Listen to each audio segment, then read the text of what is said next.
doutor Luciano Hanna. Vamos acompanhar. O Tribunal Superior Eleitoral, então, aprovou por maioria, e na verdade por unanimidade, né, foram 7 votos a 0, para permitir a possibilidade de candidaturas isoladas, né, candidaturas independentes ao Senado. Ou seja, uma coligação é formada em torno de um pré-candidato ao governo, e aqui em Goiás vamos dar exemplos claros para todo mundo ter a coisa mais clara na cabeça, né? A gente tem pré-candidaturas hoje, então deve ter lá uma coligação em torno do Gustavo Mendanha, uma coligação em torno de Marconi Perillo, se Marconi for candidato, uma outra em torno do Major Vitor Hugo, uma outra em torno do ex-reitor da PUC, Volmir Amado, se ele for candidato mesmo pelo PT, e uma outra coligação em torno de Ronaldo Caiado. Acho que essa é que mais exemplifica hoje essa situação que foi aprovada ontem no TSE. A provável coligação, que hoje é tudo pré-candidatura, mas a provável coligação em torno de Ronaldo Caiado. Então, o TSE entendeu que dentro dessa coligação, ou seja, os partidos se juntam ali para a coligação majoritária para apoiar um candidato a governo. Mas e para a candidatura ao Senado? O TSE autorizou que cada partido possa lançar o seu candidato. É isso, doutor? É isso que dá para entender, a princípio, de forma geral, da decisão de ontem? Vamos lá, Rubens. A princípio, não houve nenhuma alteração. Está tudo como antes. O TSE ontem discutia se, pelo próprio voto do ministro Ricardo Lewandowski, de que nós teríamos uma coligação, são as famosas coligações cruzadas. Nós teríamos uma coligação majoritária governo e nós teríamos uma coligação majoritária Senado. O que o TSE entendeu? Não, fique como estava. Nós podemos ter uma coligação majoritária governo e se os partidos da coligação majoritária governo quiserem lançar candidatos independentes, ok. Se quiserem, na mesma coligação majoritária governo, lançarem uma majoritária Senado, ok. Eu não posso misturar. O que é isso? O que eles pensavam? Qual que era o projeto? Eu tenho uma coligação majoritária governo, A, B, C e D. E eu venho para Senado e eu coligo A com D e B com C. Faria 2 coligações, são as coligações cruzadas. É o que não foi permitido.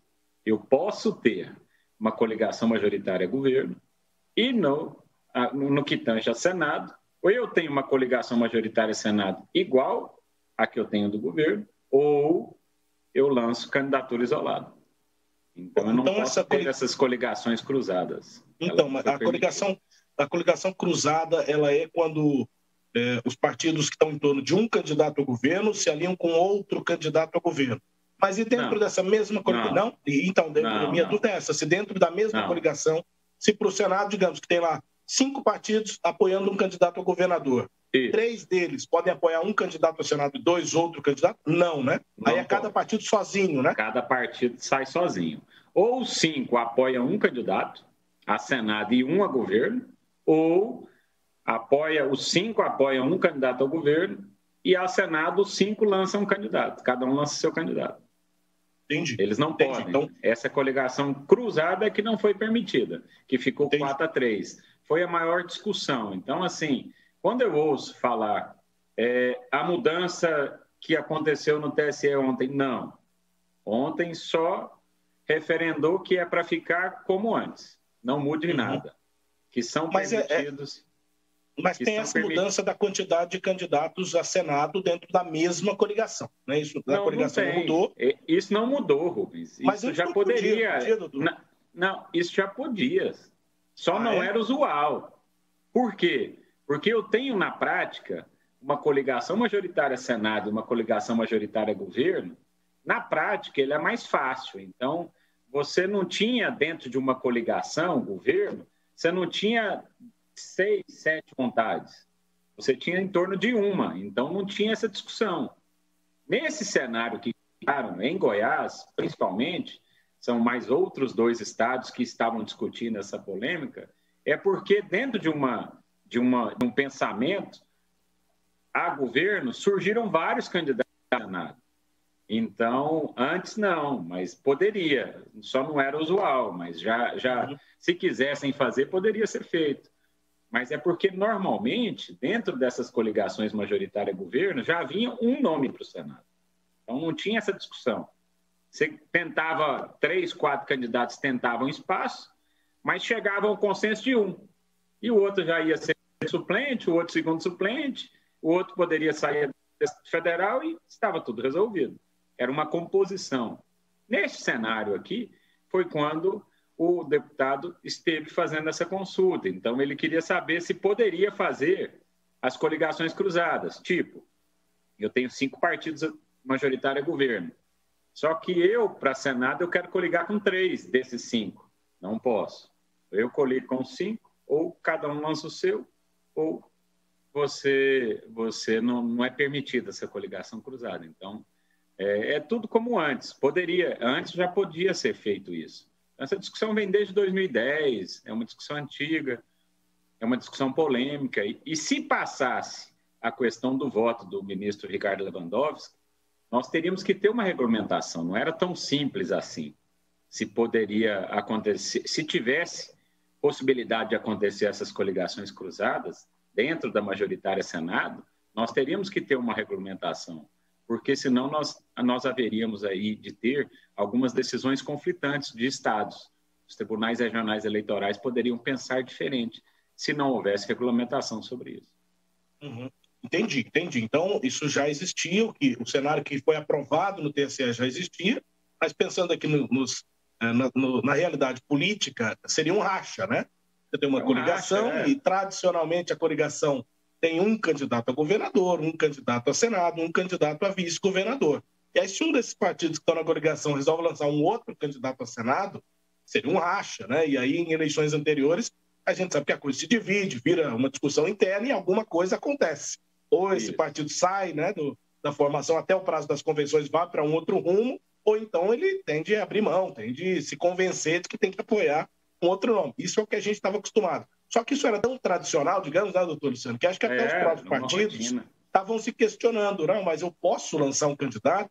Então sempre puderam, né? A questão é que agora está confirmado pelo TSE, e digamos que o racha já estava, mas agora, depois da decisão de ontem, aí para isso foi 7-0, né?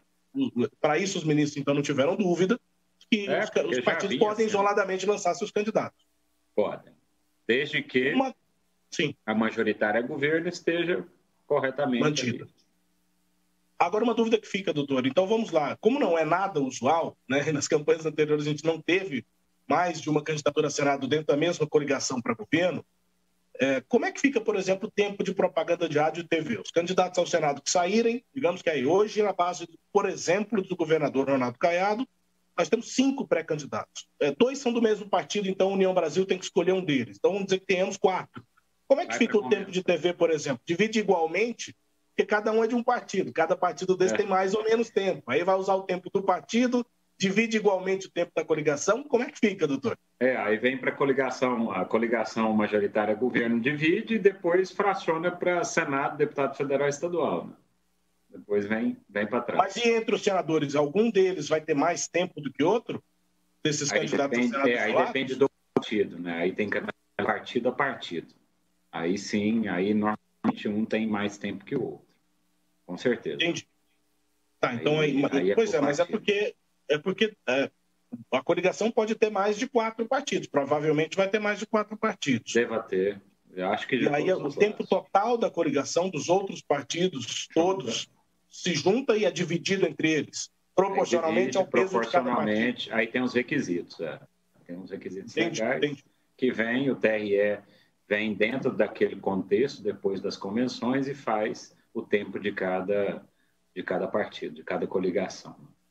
E com a emenda constitucional, Rubens, a emenda constitucional 97, quando acabou as coligações proporcionais, o intuito foi retirar essas coligações proporcionais, porque elas eram muito momentâneas e acabava ali com as eleições, e criaram as federações, que as federações você tem aí, se não cair na punição, tem que ter um casamento mínimo de 4 anos. Então, não existe uma federação de partidos que as ideologias partidárias são diferentes.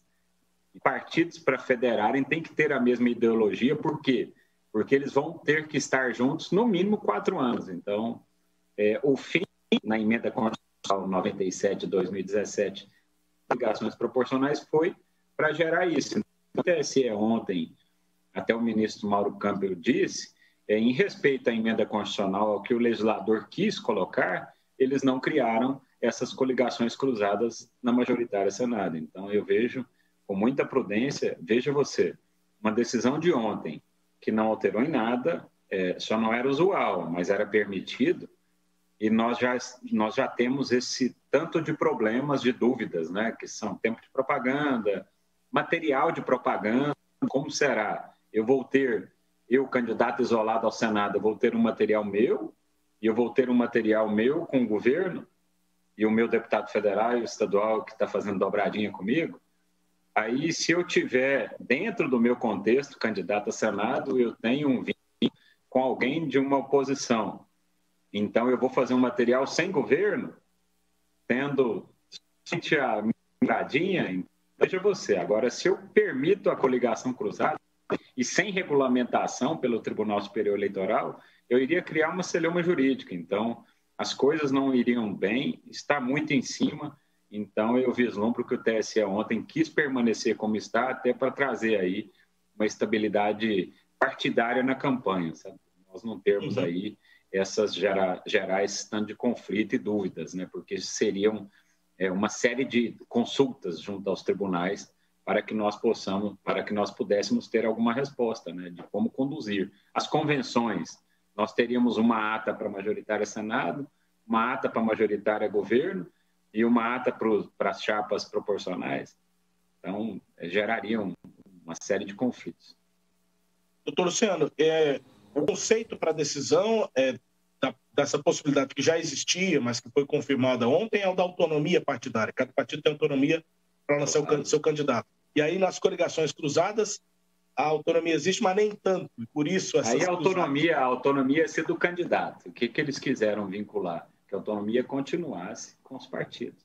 Que os partidos decidissem. Por isso existe a convenção.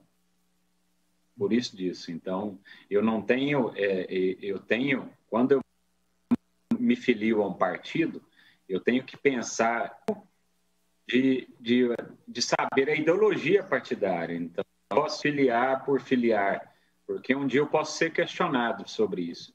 Qual a ideologia partidária do que o senhor defende no partido que o senhor está afiliado e pretende ser senador, ser deputado, ser governo? Então, eu acredito que ontem eles só permaneceram como estavam e vejo uma decisão muito sábia do TSE, muito prudente e racional, para ter uma estabilidade jurídica e partidária para as eleições 2022, que não são nada fácil. Tem dado sinais aí de muitos conflitos jurídicos. Tipo quais, doutor? Eu sei que nós já estamos encerrando o tempo aqui, mas quais conflitos o senhor já prevê? Nós vamos ver aí uma série de representações por propaganda irregular, nós vamos ver aí fake news. Eu vejo com péssimos olhos essa propagação de matérias mentirosas, de matérias falsas, e nós damos conta de assistir isso, até em debates de família, da gente que as pessoas pegam um conteúdo e repassam sem saber se é vero, se não é, e vai gerando uma instabilidade política, gera até uma celeuma jurídica. Então, acho que os tribunais vão estar aí enfrentando várias, dezenas, centenas de representações por propaganda, nós vamos ter problemas com registros.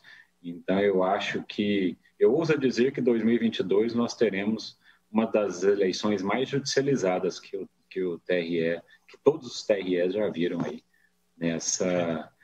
dessas eleições majoritárias. Então, será uma eleição promete ser muito tumultuada, principalmente nos jurídicos.